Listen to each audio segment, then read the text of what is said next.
چند خورتین باجه ردهو که چالنجگ د سوشیال میدیای دا دست بکریه بنابه گرنجین کارک خیرخوازیه دخوازن گرنجین بیخن سرده من مالبات و زاروین هجار و کل درامت بتایبت ده هیوا رمضان دا و پیدا کرنا پیدوین ججن بو هجاران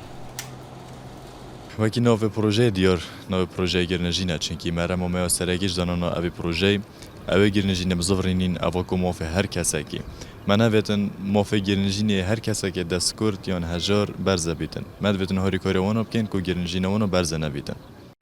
بس هر حساب انشالله بس تا چند زار کنانی بچیک مالا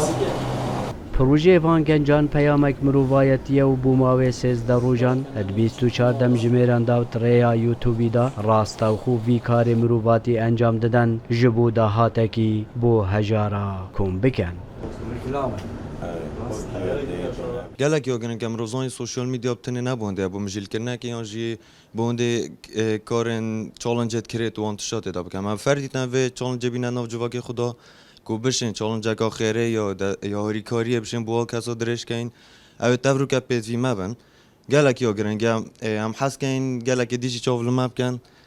سوشیال بو تشت گرم کار بینن بو تشت خیرب کار بینن و دوید تیب گین ایدی سوشیال میدیا همشین باره خیریجی دا کار بینن 44 ساعت و 64 ساعت و نیم ام گلک بکی خوش بین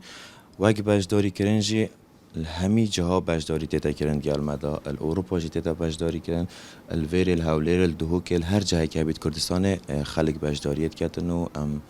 گلک بکی خوشینجی وقتی هم بینین کسی که دیر ورا دعمامت کتن ویشولی یکم جاره افکارا تیتا انجام دان و خلقک زور باجداری دگلوان خورتا کریه چه برای سوشیال میدیای و چه جی برای راستا و خوب سلام بالایی دنگ امریکا دهک